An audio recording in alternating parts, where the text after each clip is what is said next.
Webinar. I would like to call Dr. N. Sampath Kumar to give welcome address. Good morning to all. Today is the fourth session of the webinar series being organized by the Department of Chemistry, Chikana Government Arts College, Tirupur. On behalf of the department, I would like to welcome our actor, Dr. C.V. Deepa, for allowing us to broadcast this webinar series. I want to note that she is also a faculty of chemistry, and I also like to welcome our resource person, Dr. Madhu, who is a professor at Karania Deep University, whose interests are in metal compounds. I would like to welcome our story, Dr. Rajagopal. Without whose presence, this webinar series will not have been will be an footage. I would also like to welcome our guests, both from faculties from research scholars, students, faculties, as well as senior professors, both from within Tamil Nadu, outside of state, as well as from abroad.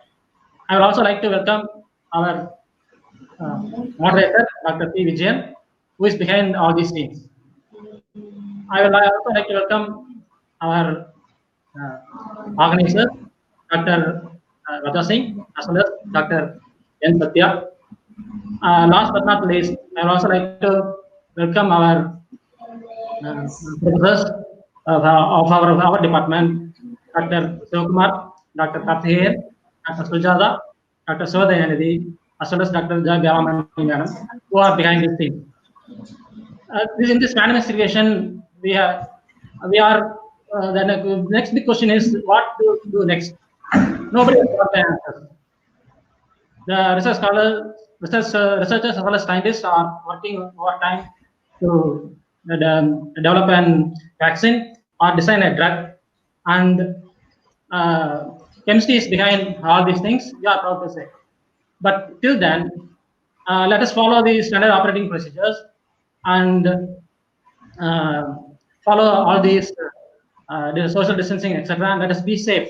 Let us hope there is a breakthrough at the earliest. Now, for the participants, see, you can you have any queries, please put it in the chat box, and our moderator will, at the end of the session, our moderator will pass on the questions to the chief guest for his answers. Now, I request our one of the organizers, Dr. S.P. Raja Singh, to give an introduction about our chief guest, Dr. Madhu, who is from Karnia University. Thank you. Raja Singh, sir, please take it. Good morning, one and all. Respected Principal, Dr. C.V. Deepa, respected our Head of Department, Dr. G. Rajagopal, our own department colleagues and participants, very good morning. Thank you all for joining us this morning for this webinar. I am very happy to introduce today's chief guest, Dr. Madhu. He did his BSc Chemistry from Krishnagiri Government Arts College. Then he moved for his PG degree, School of Chemistry, University of Madras. After that, he cleared GATE examination in the year of 2001 and 2. Subsequently, he cleared UGC CSIR JRF NET examination and he joined for his doctoral program in University of Hyderabad under the guidance of Dr. Das. So then he moved to Israel for his postdoctoral studies with Professor Ronnie Newman. Actually, our chief guest is very specialized in making principal complexes and catalysis He has more than 15 years of research experience and teaching. He has published more than 25 papers in international and national level, and he has also delivered various level of lectures, and he has participated in the conferences for his critique, and he has also been recognized by various bodies through various awards. I will list out some of them. He has got a Young Scientist Award, the DST Fast Track, and he is a UGC researcher for the period of 2014 and 17. This award is being given the recognition of the teachers who are all in the teaching field after their doctoral program. So he is recognized through this the UGC Researcher Award. He is also being honored with International Union for Crystallography. The award name is Bursary Award in the year of 2017. He has got more than 2 times Statuer Award from his own institute, Karunya Institute of Technology and Science. And he has been collaborating with so many institute, top level institute like IISc, NCL Pune, IIT, and so on. And he is also holding membership in professional bodies like American Chemical Society and Israel Chemical Society. Is holding annual membership from since 2009, and he is also a lifetime member in more than 4 professional bodies like National Environmental Science Academy, Material Research Society for India, Luminescent Society of India, Chemical Research Society of India. So he is actively involving in research and also is doing his teaching very best. With this introduction, I like to welcome Dr. Madhu to present his work. He is inorganic chemist, especially in the Spencer catalysis. So today he'll be talking to us on non-precious metal complexes for sustainable catalysis and their biological applications. So I request all the participants, please pay your attention to hear his expertise on catalysis field. Thank you, one and all. Now I hand over to Dr. Madhu. Thank you.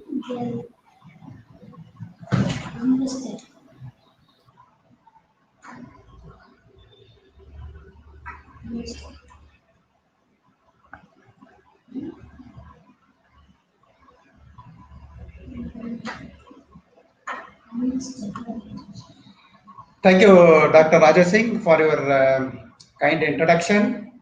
And I'd like to congratulate Chikana Government Arts College for taking effort to organizing this event very nice way. And also, good morning to all the participants, professors, and all the participants from different domain. Good morning to one and all, and thank you for participating in this webinar series. Today, I'm going to talk about non-precious metal complexes for sustainable catalysis. Excuse me, Madhu sir. Sorry for the interruption, sir.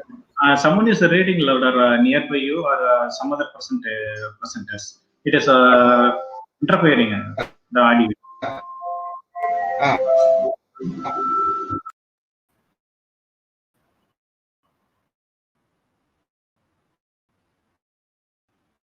Ask Sarvin to Okay.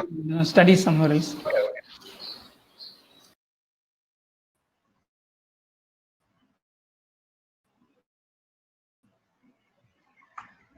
So today's title of my talk is non-precious metal complex for sustainable.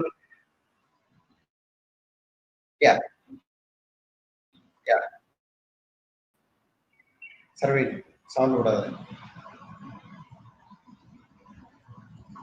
This non-precious metal complex for sustainable catalysis, optoelectronic and biological applications. applications.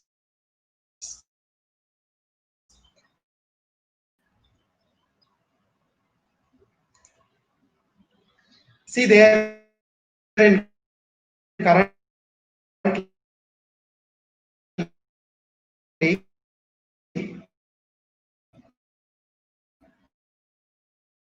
the research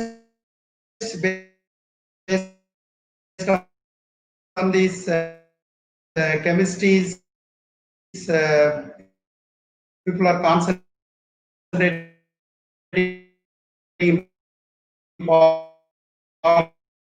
following areas: catalysis, medicinal chemistry, and sustainable chemistry. The conversion of carbon dioxide into various products and food and also materials interface chemistry and also this and the variable catalysis. So this is how the see this is a catalytic reaction.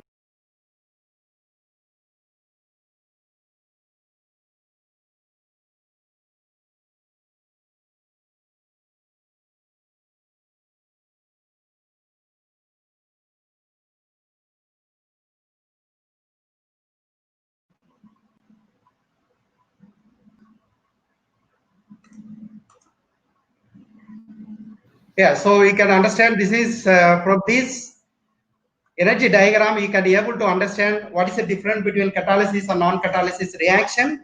And still, if we go the next slide, so here clearly you can understand, you can see this energy barrier is very less. That is called the activation energy. What is the meaning of activation energy? The energy required to overcome the reaction barrier. So that is called the activation energy, that is denoted as EA or the delta G. Always you can see when you use the catalyst, the energy of activation barrier is less than compared to uncatalyzed reaction. In such a way that when you use the catalyst, is reduce the activation energy in such a way that it increase the rate of the reaction. So this is a very, very basic definition of this catalysis. This next we can see this. These are the very, very important criteria for the good catalyst. First, you should know this activity of the catalyst. The activity of the catalyst, how we can define based on the turnover number. Always for the good catalyst, the turnover number should be high. And also the another term is called the turnover frequency. So how much time is take for the complete conversion, that we can be able to understand from the turnover frequency. And also the selectivities. So the selectivity of the catalyst also is important, and also is how selectively it give the product. So that is also another important criteria for the good catalyst. It should be highly active, and also the catalyst should be selectively give the product. Okay, so that is another thing. This third one is very, very important. When you design the catalyst should be very, very stable. Suppose see that since the catalyst is very active, and also they selectively convert one reactor to the another product, but it is not stable. Suppose the catalyst we want to handle in the inert atmosphere, if you want to do the reaction in the glow box, so that economically is not viable. So to avoid that, we have to make the very stable catalyst. Then that catalyst should be active as well as it work well selectively to work for the various functional group conversion. So that is, these are the very, very important criteria for the good catalyst. So today it's so see there the catalyst playing very important role in terms of the energy, and also various energy field it playing very important role for the solar cell, and also for example in the dissect solar cells and also fuel cell. Likewise in various energy research the catalyst play very important role, and also the environmental science also is catalyst play very important role that we are going to see. For example, the conversion of biomass into fuels and combustion. So this is very, very relevant to the environment. And also this is people are using catalyst in the catalytic converter. So that is playing very important role in the automobile industry, because in the automobile industry all the combustion CO and the hydrocarbons and nitrous are all the things converted into nitrogen, oxygen, water and the CO2, that is done by the catalytic converter. So this is the way the catalyst play a very important role concerning about the environment. and also is playing very important role in the food science, and also this health. This, for example, the enzymatic catalysis are playing very important role in concerning about the health. We are going to discuss a little bit related to that, and also it's making various materials. The catalysts play very important role. So this is a way the catalysts play important role in the energy, environment, food health, and also making new materials. So for example, this is how the catalysts play a very important role. This is all very basic sign how this fuel cell works. Now so see there in automobile industry, there is a the big transformation takes place. Now we can see the last 1 year, we can see there is a lot of changes like battery vehicle and the fuel cell vehicle. This is the way that there is a lot of transformation because to overcome the environmental issues. So that way this fuel cell play very important role. Till now these catalysts, whatever the catalysts developed for the fuel cell application based on the rhodium and other platinum and palladium, now the people are concentrating how we can reduce the catalyst. For that we need to replace the rhodium, platinum, palladium into this non-precious like low cost metals as well as the earthly abundant metal, in such a way that people are concentrating developing catalysts for the fuel cell application, because in the fuel cell catalyst playing very important. That is one of the major component and play very important role in the fuel cell. So that is the one application how the catalyst play very important role in the fuel cell. And also, for example, in the solar driven catalyst, for example, that this is the catalyst. This is one example how this catalyst can be used as this dye-sensitive solar cell. Likewise, this catalyst is interfaced with the other some heterogeneous like nanomaterials. So this catalyst we can use for the splitting of water into the hydrogen or oxygen. So this is some kind of the solar driven catalysts are playing very important role. Okay, so this is the way the catalysts play very important role concerning about the environment. So now we can see these catalysts also play very important role in green chemistry, because now the people are upgrading of the chemistry, because the chemistry is so it's create a lot of environment issues to overcome. Now the people are giving more importance to the green chemistry, and also because what is the main objective of the green chemistry? There is to reduce the waste, and also to reduce the materials, and also to reduce the hazardness, and also to reduce the risk. Suppose see there, if you are doing the reaction, it's a -78 by using the NPT lithium, then it has a lot of risk. And also this is the way we need to reduce the risk, and also we need to reduce the energy. Suppose for example, when you previously people are using this synthetic method for the conversion of nitrogen into urea. For that, the people are using high energy. With that case, the people never use ready catalyst. Then after some time, the people have developed the catalyst for this making urea. In that case, the energy previously the energy was the temperature was using more than 1000 degrees centigrade. So now we see when you use a catalyst, even that catalytic temperature can be reduced. The reaction temperature can be reduced is 100 degree. So if we use one reaction at 1000 degree without catalyst, and when you use the catalyst, so we can minimize the we can carry out the same reaction in 100 degrees centigrade, even in the room temperature, in such a way that we can able to minimize the energy. The another one, this environment impact. Suppose see there, when if you are not using the catalyst, so we have to do the reaction in multi-step to achieve one product. Suppose when you use the catalyst, so we can minimize the number of steps. So we can take the reactant and within one spot we can convert into the product. So that is the way we can minimize the waste. So that is the way we can save the environment, and also we can reduce the cost. So we see in the catalysis, when you reduce the number of steps, then obviously we can reduce the number of we can minimize the number of reactants, we can minimize the solvent, and we can minimize the manpower in such a way that we can reduce the cost.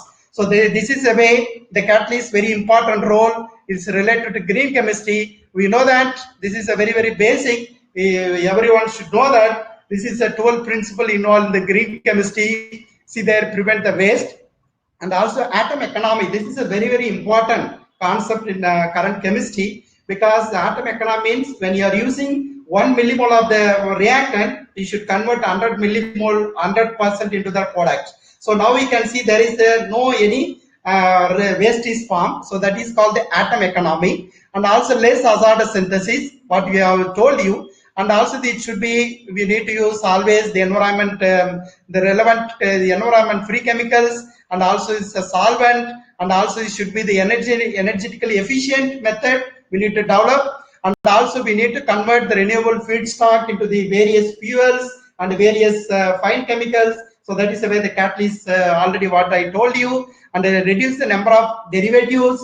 And also this it should be convert high for the turnover number should be high, and also we need to minimize for this to avoid these unwanted degradations. And also we need to minimize the pollutions, and also this is the way, and also we need to prevent this accident. So this is the way, this is all the 12 principle which is involved the green chemistry. So this catalyst is very suitable to the to minimize, to overcome all the issues. So that's why this catalyst play a very important role in the green chemistry. And now you can see the sustainable catalysis. Now see there, what is the meaning of sustainable catalysis? To use earth abundant metals. So it means, see there, till now the people are using rhodium, palladium, platinum. This is our ruthenium. These are the highly costly, and also see the earthly abundant, the abundant of the material very less. So we need to use alternative material. So that should be the earth abundant metal catalyst. And also the catalyst, so we need to think, for example, the conversion of the CO2, because now the CO2 is playing very important role for the climate change and global warming. So that's why we need to somehow control the CO2. Then we need to develop the efficient catalyst for the CO2, the conversion of CO2 into the useful products, like conversion of CO2 into methane or conversion of CO2 into methanol, in such a way that we can minimize the pollution. Then we can solve the problem global warming and climate change. And also we need to think about this, the energy efficient, atom economy, high selectivity, and also we need to develop the catalyst based on the green chemistry principle. So when you develop one catalyst by keeping in mind all these points, so that is called the sustainable catalysis. So now we can see this review in green chemistry, how we can convert the CO2 into the various products. We go through the article, then you can see this various information. This is a kind of review. And this is about the sustainable catalysis. And so this borrowing hydrogen methodology. So this is one important method coming under sustainable catalysis. How this borrowing hydrogen method can be called as we can tell as example for the sustainable catalysis. So you can understand in a couple of slides. See there, the borrowing hydrogen methodology, the another term is called hydrogen auto transfer process. So here, by using this method, we can able to activate C single bond C and C single bond O and CN bonds. And also this method is very highly atom economic, and also this method is environment free method. And also by using this method, we can able to activate amines as well as the alcohol. And also here, so we are not using direct hydrogens. So we are producing intuitively the hydrogen by using the catalyst itself. So and also by using this hydrogen borrowing methodology, we can able to form the CN bond, and also we can able to form the CC bond as well as CO bond by using the homogeneous as well as the heterogeneous catalysis. How this borrowing hydrogen methodology works? What is the mechanism? This is a very simple method. Suppose, for example, if you are using alcohol, then this alcohol, this OH, the proton is there, and adjacent to the this alcohol functional group, there is another hydrogen. So when you use the catalyst, so the two hydrogen is transferred to the metal center, then it will see the metal dihydrate formation takes place. Then alcohol or amine is oxidized to the corresponding imine as well as this ketone is maybe aldehyd or ketone, whatever it is. And then we are using another substrate, it may be nucleophilic amine or nucleophilic any other active functional group. Then when used, then this substrate react with this ketone, then this hydrogen react with the oxygen, what is coming out, then you can get the intermediate. Then you can see this hydrogen metal hydride which is already is coming from this reactant. So these two metal hydride transfer to this intermediate, then we can get this CC bond formation and through this hydrogen auto transfer process. So this is the real mechanism of the borrowing hydrogen. Now we can see here, so we are not using any hydrogen directly. So we are using only the substrate, and also we are using only the metal catalyst, and we are converting alcohol into the this relevant product. So we can achieve by CC bond formation, CN and CU, all the reaction can be done by using this methodology. And also you can see this, only the output of this reaction is water. So there is no other waste, only water is the byproduct. So that's why this method is very suitable for the sustainable catalysis. So now this is the atom economic, as well as there is no any waste, and also we are using the low mild condition. So this is that's why this borrowing hydrogen methodology is example for sustainable catalysis. So this is a various example presented in the literature based on this borrowing hydrogen. Here you can see this keto compound, alcohol. Then you can see that there is a CC bond formation. They use ruthenium NH pincer compound, and also you can see this alcohol and also this amide compound. Then you can see there is activation of these. Then you can get the relevant CC bond formation product. They use the phosphine containing cobalt pincer complex, and also you can see this sulfamide with alcohol. Then you can see there is a CN bond formation reaction, and also you can see the amine alcohol by using this manganese phosphine pincer. Then you can see there is a CN bond formation, and also you can see this alcohol when used with the various amide as well as a ketone or alcohol. Then you can see there is a CC bond formation. In this case, the triple end, the pincer, that is a phosphine pincer complex. So now we can see all the process. So these see there is we can able to make CN bond formation and CC bond formation and the CO bond formation reaction with one step. Okay, there is no multi-step reaction. And also see there in all the case that is is mostly they use phosphate based ligand, or they use ruthenium or rhodium, iridium. So now we can see there ruthenium, rhodium, iridium are very expensive metal. That is a precious metal.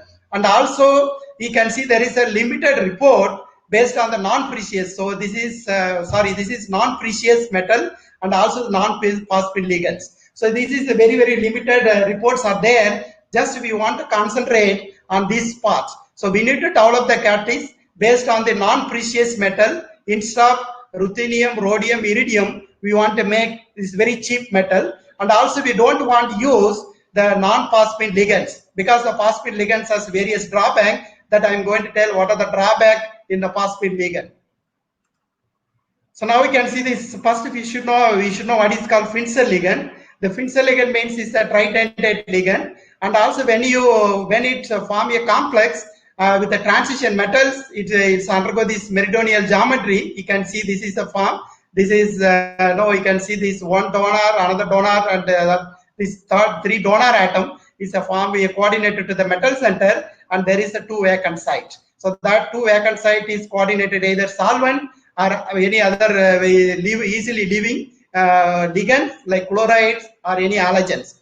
And also you can see the transition metal complex of the Finzel ligand gives very good stability, and also it is you can use for various application in catalysis and different kind of bond activation. Until now we can see this different phospholigands as reported in the literature. So this is called PNP ligand, and this is called PNN ligand, phosphorus nitrogen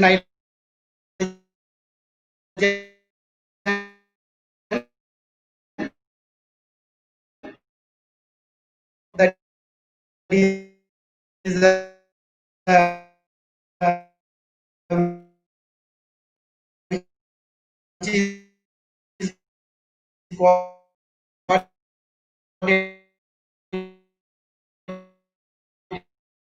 into the metal. And also you can see this is also the another one, PNN, phosphorus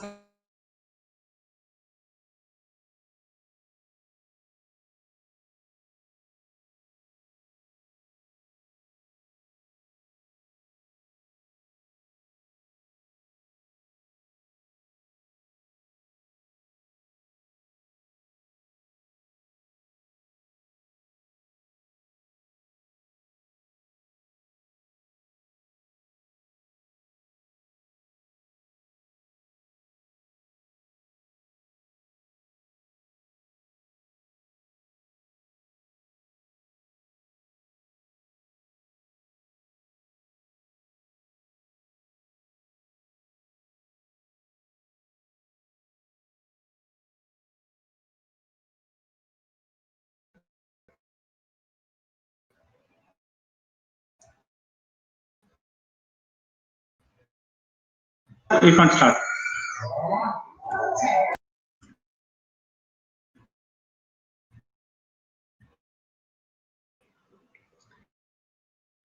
Yeah.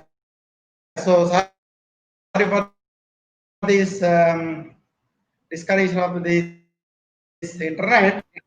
So now you can see here this metal ligands very nicely cooperating, and that is the way you can see the ligand also is changing the oxidation state, and also the without changing the metal oxide. That is the very beauty of this mechanism. So now we can see this. There is a aromatization.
So this is a sorry for the inconvenience. So the overall process does not involve change in the metal oxidation state. So this is the way all the Finzer complex is works. So you see there, this is the way we can able to make the Finzer metal complex. Just take the Finzer ligand and we can take the metal precursor, then we can achieve these metal complexes. So now this is a various example you can see. There is reported in the literature, and all the case is reported the phosphine based ligand, and also the people are using ruthenium metals. So now we can see this majority of these homogeneous catalysts. So for the hydrogenation process, they use the precious metal and also phosphine based ligands. The common drawback of the phosphine ligand, it is these very trivial methods we need to adopt, because the phosphine ligand simply we cannot make it. Always we need to use the low temperature inert atmosphere. This is all one of the very important. This is one of the drawback, and also all the phosphine ligands we cannot make in one step.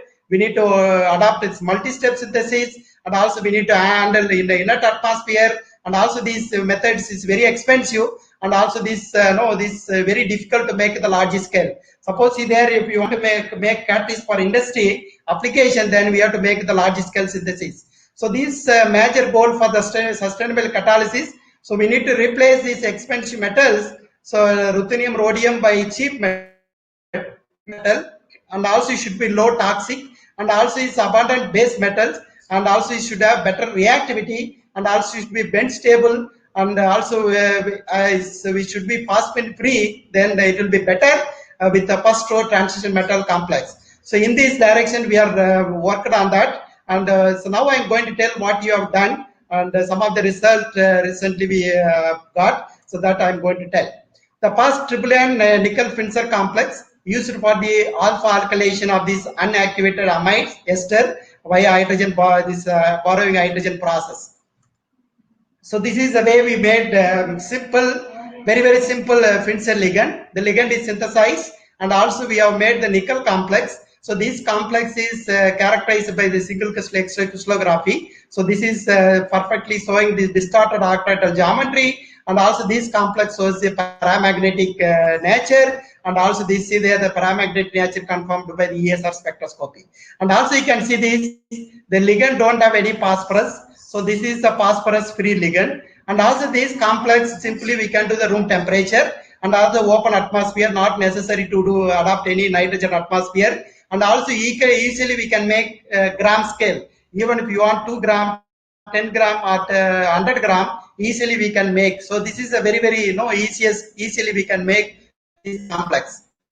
And also you can see this catalyst we have utilized for the alpha alkylation of amides, that is unactivated amides.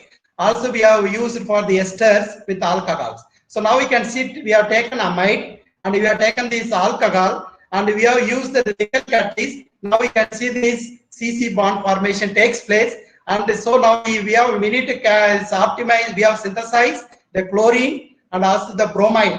So no coordinate ligand. Among these almost these both complex shows similar activity, but among these bromine and the chlorine shows 72% the conversion, but when you use the nickel bromide it shows only 25% conversion, or when you use the nickel bromide it shows only 33%. We don't use any catalyst, then you can see the conversion only 80% of the yield. So now we see there, so the catalyst one is the suitable catalyst for this conversion. And also we need to screen the solvents. So which is the solvent suitable for this reaction? So we have carry out the reaction in different solvent, like xylene, toluene, DMF, and also you can see the various solvent. And this case, so now we observe that only the N-octane is suitable solvent. And also we have optimized the temperature, and you can see this mostly this 95% of the conversion taking place at 110 degrees centigrade. So this temperature also is optimized. And also you can see we have also optimized the base. We have used variety of base, sodium beta oxide and lithium beta oxide, potassium iodide, sodium acetate. And also we can see here this base which we are using, sodium tertiary beta oxide, is very suitable bases. And also based on that we have optimized this catalyst the amount. So 1 more percentage of the catalyst is suitable. That case you can see the 93% of the conversion. And also we have screen the base, and also we have screened the amide amount, all the reactions we have done, and we have optimized the reaction conditions. And you can see this after this optimized by using this reaction. So we have used this amide, and also we are using the corresponding alcohol. Then we can see all the CC bond formation reaction in a very good yield. Okay, so this is the way the catalyst is working very nicely for the conversion, for the activation or alkylation of amide by using the alcohols. And also we can see here we have used another substrate, and also we achieved this different kinds of product. So here you can see the electron donating group, electron withdrawing group, and also is the functional loop is not playing any role. Without this, with the functional loop tolerance, we can able to achieve a very good conversion of this all the react into the product. So now this is also we have converted the mechanism. So when you use this only the 2 reactants, we can get the hydrogen, and when you without using catalyst, you can get the intermediate. Then after the using the catalyst, we can see that intermediate, the C double bond C is reduced C single bond C, and it means the reactions undergo 3 hydrogen borrowing strategy. And also we have done the reaction with the deuterium test. So this catalyst we can able to recycle for many cycle, that also we have tested it. And also you can see this another kind of experiment by using the Finzer complex. We can do a lot of other conversion for the making of amides, and even this kind of reaction can be carried out. Suppose see there we want to make amide or amine, we are in conventional method catalyst, we need to adopt multi-step synthesis. When you use the catalyst, simply you can convert all the reactant into product in 1 step. So that is the advantage. So we have done some of the work based on this concept. This is called acceptor less dehydrogen coupling as well as borrowing hydrogen by using the cobalt Finzer complex. So now we have synthesized, previously we used nickel catalyst, now we have made the cobalt catalyst, and also we have characterized this complex by using single crystal extracrystallography, and also this is a molecular structure confirmed by the single crystal. And also you can see here these catalysts, when used benzylamine and alcohol, and easily within one step is converted to imine. And also you can see the byproduct only hydrogen and water. So instead of benzylamine, we use aniline, then alcohol, then within one step we can see here secondary amine, and here the only is water is the byproduct. So this reaction is undergoing through the accept or less dehydrogenation coupling, and this reaction is undergoing through borrowing hydrogen strategy. Now we can see this is a real example for the green chemistry. We are using the react substrate and we are getting the product. Only the byproduct is only water and hydrogen gas is more green, and also you can see only the water is the byproduct. So here this also we have done various reactions, and by using the we have optimized the solvent, and also we have optimized the base, and by using this we have used 5 mole percentage of the catalyst, potassium tertiary peroxide, N-octane at 150 degrees centigrade, use aniline and alcohol, we can get the secondary amine. In all the conversion we can see we have used different kind of substrate, we are able to achieve this more than 80% of the yield. And also we have carried out various amine with alcohol, and also you can see the secondary amines. And also we when use instead of aniline derivatives, we use benzylamine and alcohol, then you can get the corresponding amines. Suppose we without using catalyst we want to convert alcohol amine into amine, so we need to adopt the multi-step synthesis, but here we can convert to the one-step synthesis, and also the byproduct is water hydrogens. So now we can see this by using methods, we can also able to amine. For example, we can take the glycine and alcohol, we can able to make the surfactant. So here the CN bond formation takes place. So now we can see the alcohol and amines here. By using this catalyst, we can able to make this CN bond formation. So this kind of surfactant easily we can make. So that because the surfactant playing very important role in cosmetic industry and various industries. So this kind of product easily we can make in one stop by using this kind of catalyst. So this is a further applications we are working towards to that. So and also we have developed some other catalysts, cobalt Finzer catalyst for the semi-hydrogenation of alkynes, and also see there in the literature we see most of the cobalt catalysts developed based on the only phosphine ligands, and also these NH kind of ligands. These are some of the expensive ligands. And also see there in the literature, this is a textbook example. If you want to convert, if you are alkyne to the alkene for selective is the reduction for reduction of alkyne to alkene, the people are using Lindlar catalyst. We know that people are using palladium and calcium carbonate, and also see there is a lot of drawback here. And also in addition to that, the various kind of phosphine based cobalt complex has developed for these reactions. But we want to replace the phosphine ligand with the non-phosphine ligand. Towards that we have worked, and see there we have developed this catalyst already we have discussed, and also we have confirmed this catalyst by using all the routine analysis, NMR and this ESR, UV, and various methods we have used to confirm, and finally we confirmed by the single crystallography. And we have utilized this catalyst for the semi-hydrogenations of alkynes, and also you can see here this when you use this catalyst and use aminoborane and selectively reduce C triple bond C to the C double bond C. So this is not undergoing this complete reduction of C triple bond C to the C single bond C. Instead of that, it undergo the semi-hydrogenation of C triple bond to C double bond. This is a very, very important synthetic methods. So we can replace and Lindlar catalyst by using simple cobalt catalyst. This catalyst you can make at the room temperature, and also these phosphine free ligands. And by using the catalyst, we have used various substrate by using different electron donating group, different electron withdrawing group, and also you can see the reactions proceeds very well. and in the no, it's a 2 to 4 mole percentage aminoboranes and also methanol solvent, and also you can see this, and we are not using any kind of bases, and also the reaction operate on a mild condition, and also is a phosphine free ligand, and also this we are not using any base like potassium hydroxide, sodium hydroxide, tertiary butoxide, but previously people are using all the phosphine ligands and the people are using the base, and also is previously people are using high pressure condition, but we are not using, so this is more green method.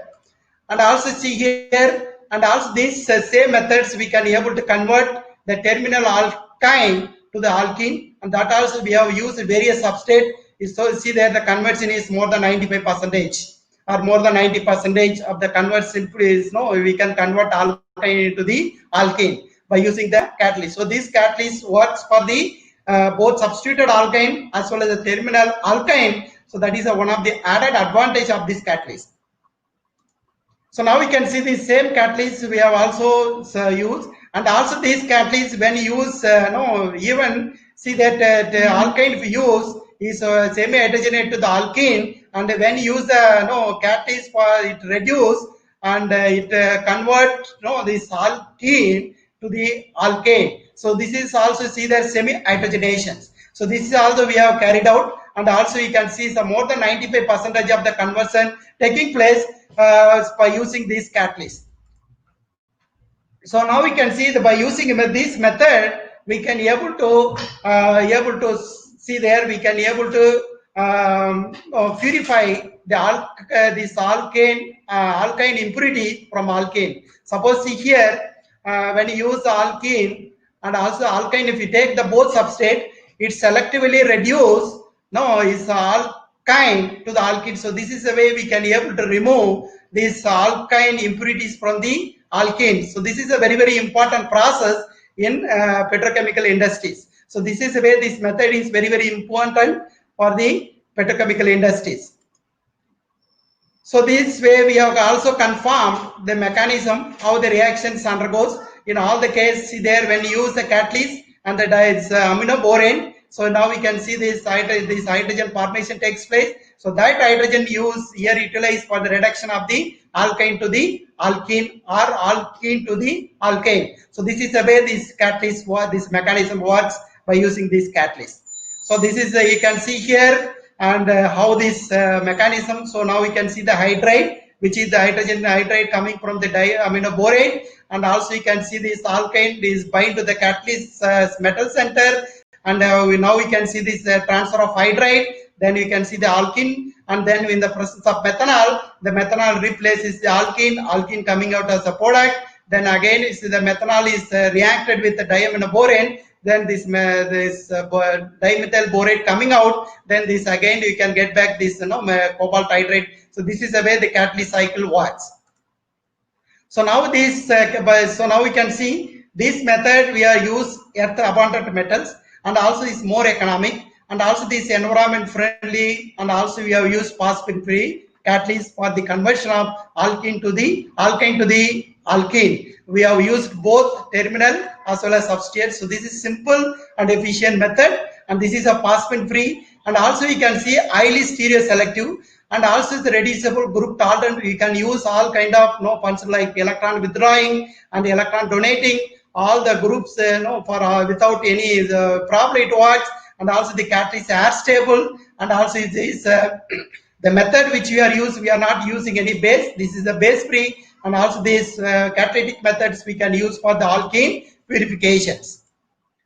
So the another similar way we have developed another kind of manganese catalyst. So you see there we have developed this manganese catalyst. So Triple and Finzer as well as this another kind of manganese catalyst, and we have characterized this complex by using the single crystal X-rayography, and you can see the both complex crystal structure, and also is the paramagnetic that has confirmed with the GPS spectroscopy, and also this catalyst.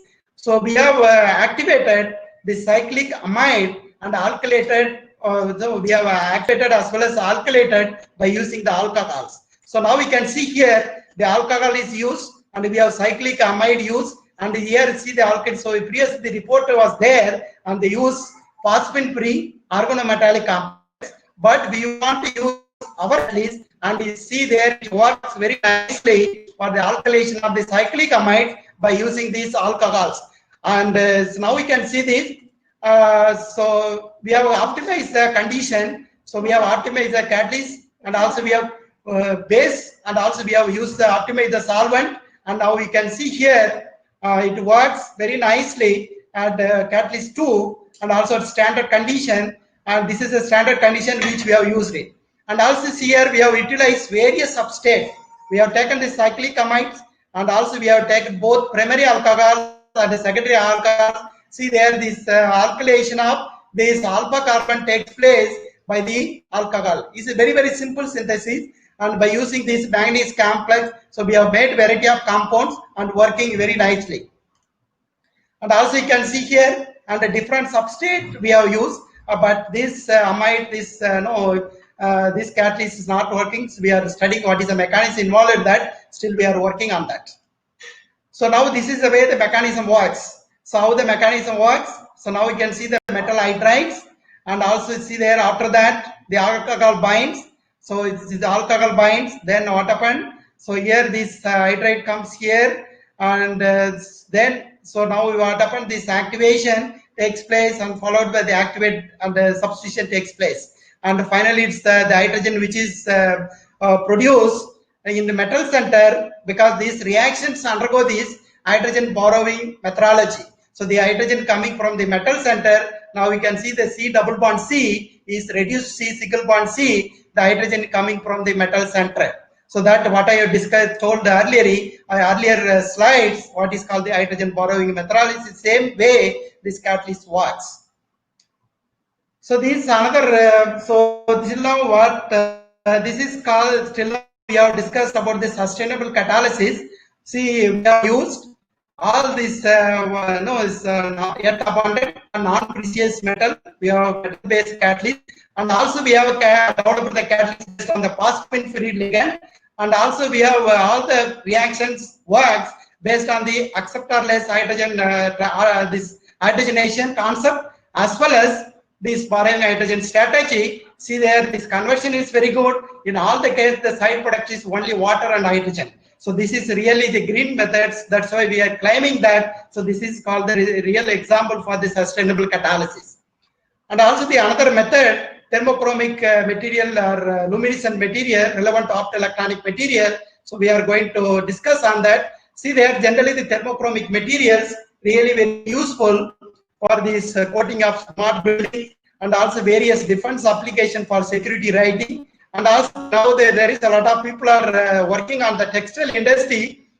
It means the dress color will be different in the the shadow, and also if you go to the sunlight, the dress color may be different. So that is a way we can be able to tune the color of the dress based on the temperature.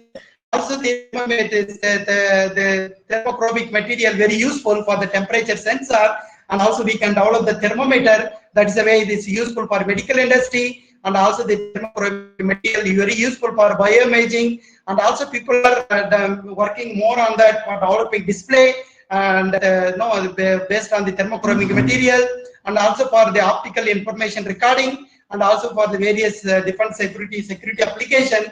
So in all the field, the thermochromic materials are playing a very important role. For example, if you see this material, we can see they take this material, you heat this material different temperature, and you can see at each temperature the color of material is different. And also you can see this G complex of this ligand, see that 25 degree, and also you can see at 30, 40 or 65 the color of the material is very, very different. So easily we can develop this kind of temperature luminescent thermometer, and also temperature sensor. We can develop using this kind of materials.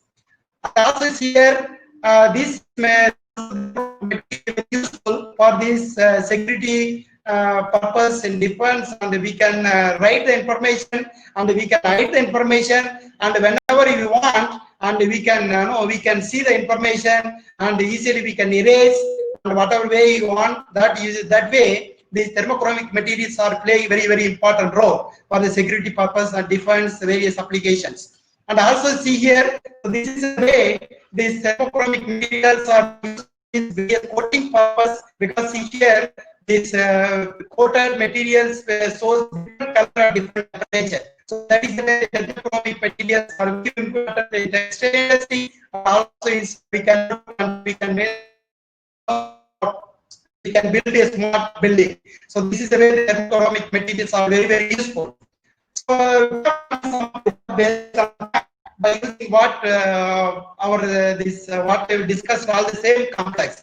See here, we taken this nickel complex, the same catalyst I discussed for the catalytic application, and this complex shows very interesting thermochromic behavior.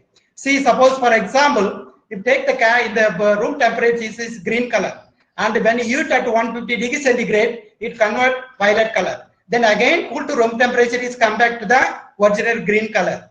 And then we can see when you heat the complex at 235, it undergo the melting, and again if we cool to room temperature, it is give the some gray color powder. And when you recrystallize this compound, again we can get the original this starting material, and again when you heat it, again we can get the this violet color. So this is a way.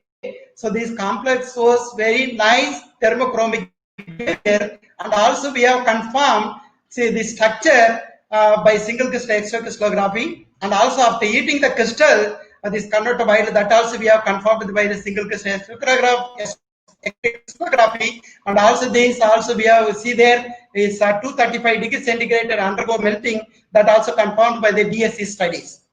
And now we can see here, these are all the complex one.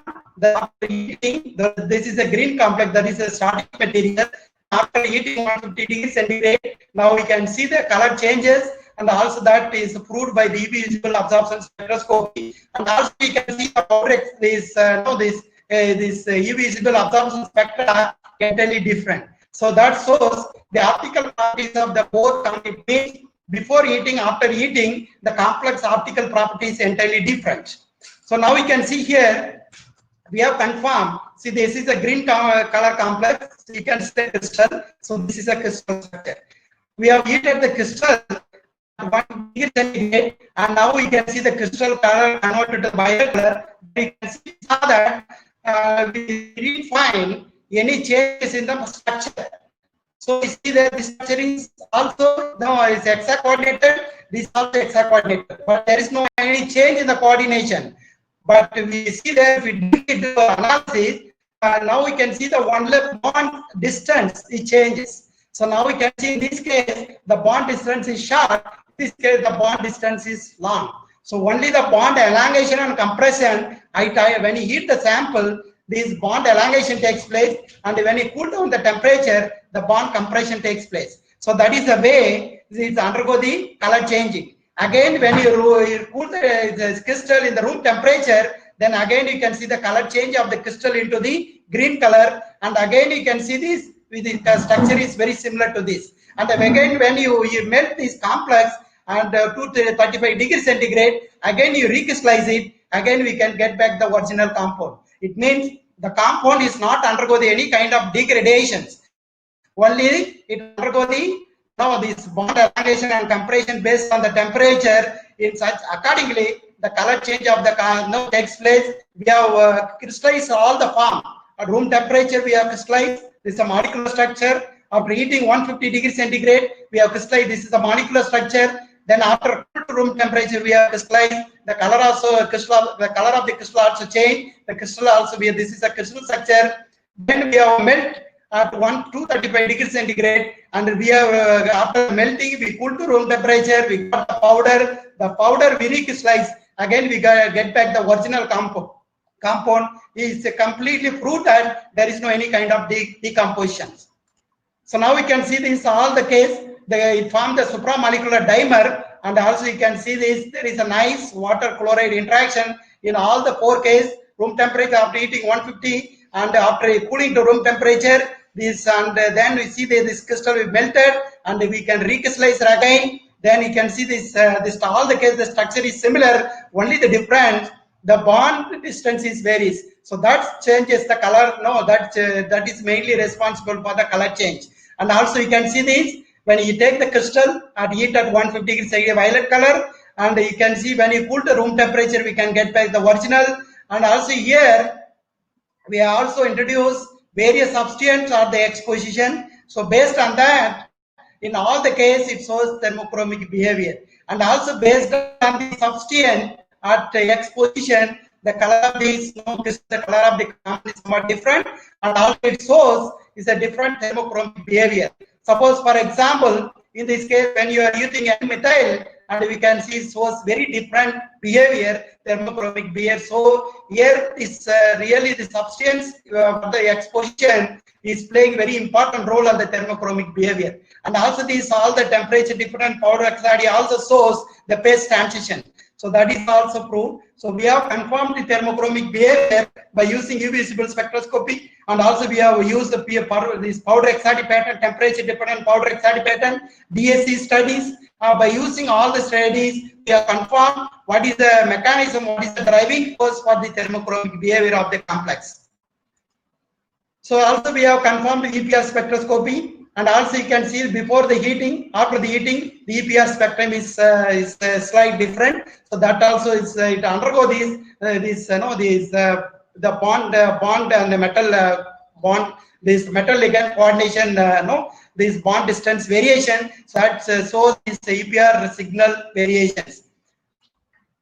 And also we have confirmed the temperature dependent Raman spectra. So that also you see here, there is a clear change. So when you based on the temperature 30 degree, we can see the Raman spectra. At 100 degree, we can see the Raman spectra at 150 degree and 160 degree, and we can see the spectral change. So that also proves the bond distance changes.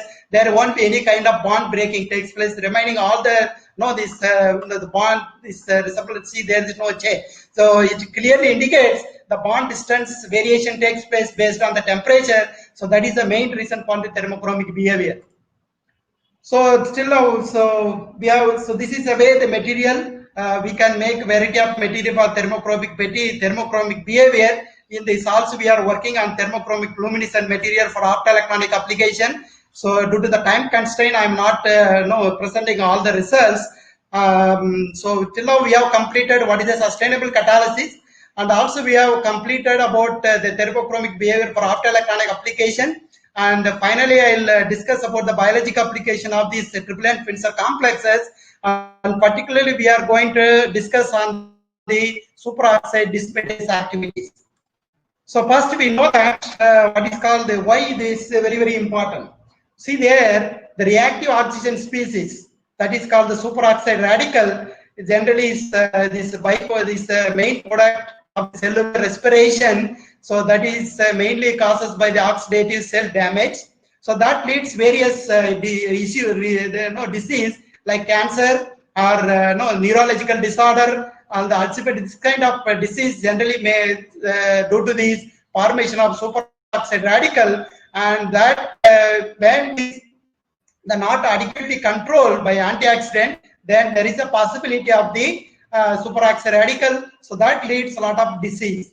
And the superoxide is usually we can minimize the reactive oxygen species that is called superoxide radical by using the cascade dismutation process, is mediated by the superoxide enzyme. So that is a metal enzyme. So that and also the reactive oxygen species we can able to minimize by the how this generally the biological in the system how it takes place. So the reactive oxygen species is reduced by the cascade reaction mediated by the superoxide radical.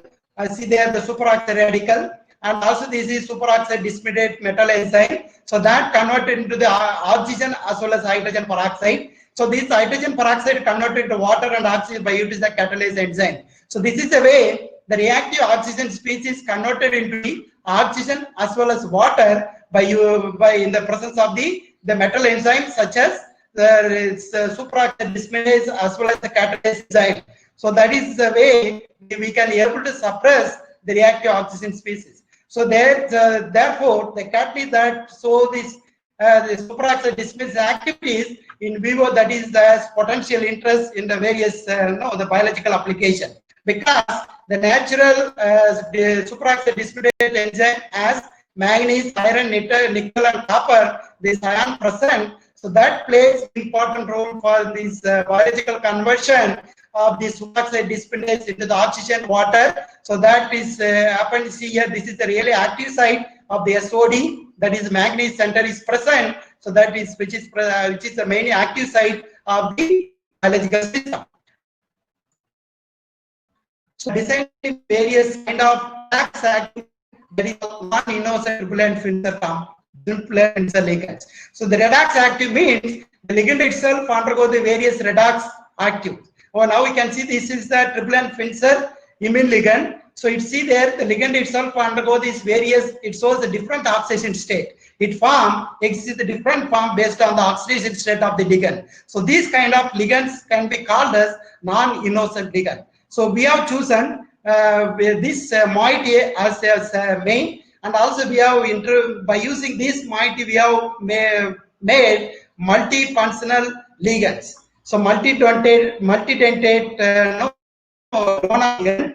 So that's simply have taken this 6-pyridine-dialdate, and also we have taken this amine, we have made this complex. And also by using complex, we have developed this copper-1 complex, and also we have made this iron-2 complex. And also you can see when you use the manganese, then you see there very nicely to form a 7-coordinated manganese complex. When you use the copper-1, it is tetra-coordinated. When you use iron, it is form a penta-coordinated, and when you use manganese, form 7-coordinated.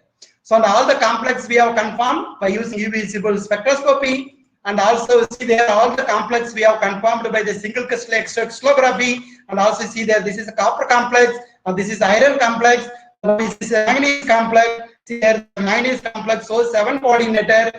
See the literature, the 7-coordinated manganese complex shows very nice superoxide dismutase activity. So then we have carried out the superoxide dismutase activity of this all the complex, and also there we have carried out, and now we can see this. We have used the ascorbic acid as a standard, and there is a ligand, manganese, copper, all the complex. Among these, the manganese complex shows very good activity. We use 100 microgram millimole. So with respect to the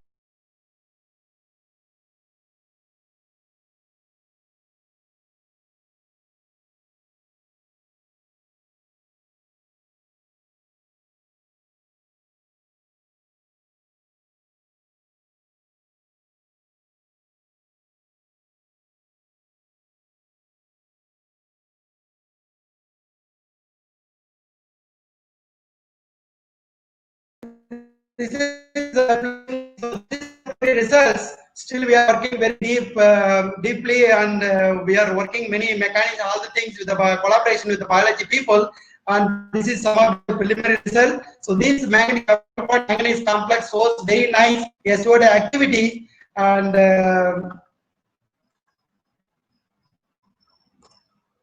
yeah. So that with that, see there, this is summary of the talk. We have developed this simple triple cobalt complex. So that complex we have utilized for various catalytic application based on this for this semi-hydrogenation, and also we have used acceptor dehydrogenation coupling and borrowing hydrogen strategy based on this. Also we have developed nickel triplet Finzer complex that works based on this hydrogen auto transfer or borrowing hydrogenation. And also we have developed manganese 2 triplet Finzer complex. So that complex works very well for the C alkylation of the cyclic amides, the alcohol. And also this the catalytic process undergoes this mild condition and phosphine-free ligands. And also we have shown I have shown the reversible thermochromic behavior of this the nickel triplet Finzer complex. So that complex really this kind of application very important for the optoelectronic application. And also I showed this non-innocent triplet Finzer based transition metal complex for the SOD applications. And also I would like to thank most of the work done by the Dr. Dave Pichimani, present his postdoc in China. and the manganese work is done. Is doing PhD and recently joined Tamil as a PhD student. So the three members are working, and also I would like to thank the Carnegie Institute of Technology and Sciences for providing all the facilities, and also these collaborators, and also Moon is doing all the crystal analysis, and also is Balaraman, so he's helping do all the analysis studies. All the analysis study we have done with the collaboration.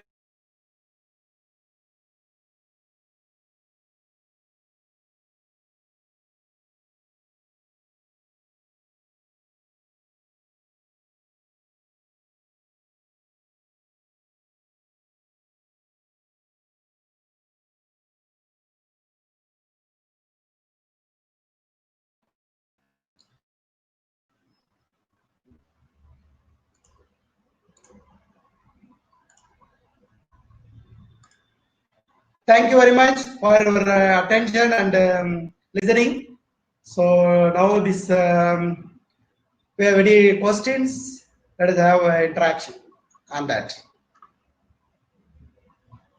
Thanks for the nice presentation, sir. We have some questions from the audience. Let me read out one by one. You can answer, sir. Yeah. The first one is name is Vandana.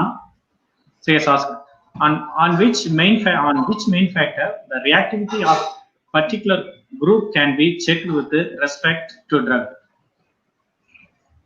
Which main factor the reactivity of particular group? Yes, sir. One is the coordination site. The another one is the metal center, and also the metal oxidation state is very important.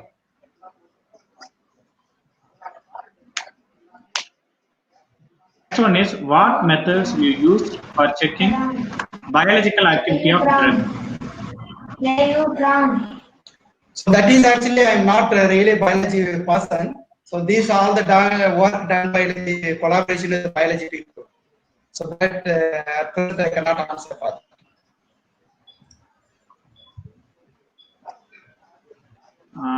Ashina Barbin has asked, what is the reason of good results with the cobalt catalyst than iron or nickel? This is various factors involved in that, because in the case of iron, it undergoes these various oxidation process, and also here the ligand is very, very important, and the ligand, hello, the coordination site. Okay. Hello.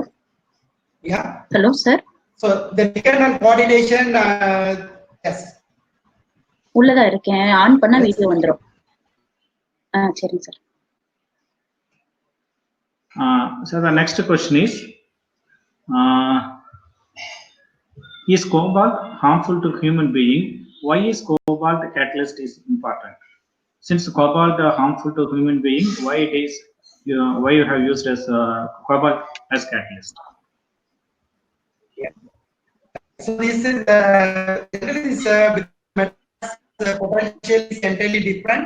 Each metal has a redox potential, and also the coordination. We can see the nickel is octahedral complex, and we see the cobalt is pentacoordinated complex.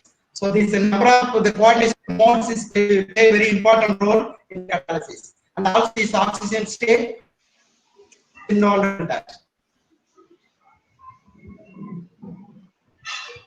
And the last question is Dr. Alavanambi Ramasubbu. What about the recyclability and reusage of this catalyst? Sir? Sir, can you hear me, sir?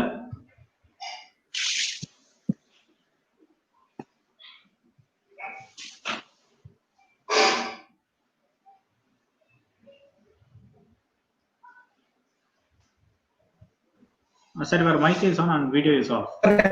And switch on your. Repeat, sir. Yeah. Yes, sir. I will repeat it, sir. What about the recyclability and reusage of these catalysts? Yeah, we have done the recycling. It is very nice recyclable, sir. This all the catalysts. We have done the studies. We have done the different experiment to recycle the catalyst. It is recyclable, and also we can reuse for many cycles. But all the experiment we have done. Yes, sir. Yeah. That's all the question for today, sir. So now I would like to invite Dr. N. Satya to give a vote of thanks. Yeah. Good afternoon, everyone. I am honored and lucky to have the opportunity to give a vote of thanks on this special day. First of all, I would like to propose hearty vote of thanks to our chief guest, Dr. V. Madhu, for making excellent presentation and making this webinar meaningful. Today, we gain more knowledge about the metal ligand complexes can be used as a catalyst. It is very useful for everyone. Thank you very much, sir. I take this opportunity to express our sincere thanks to our principal, Dr. C.V. Deepa, the dynamic and flexible person in all academic matters for gracing this occasion. Thank you, ma'am. I express my deep gratitude to our respected HOD, Dr. G. Rajagopal, for guidance to us in all our activities, ensure that we always do the right thing in the right way. Thank you, sir. My heartfelt thanks to our organizer, Dr. S.P. Raja Singh, and our faculty members for conducting this webinar a grand success. Thank you very much. My special thanks to Dr. P. Vijayan for his technical support and valuable contribution. Thank you, sir. Finally, I thank all the faculty members, research scholars, and students for various institutions for your cooperation. Thank you, one and all. Have a nice day.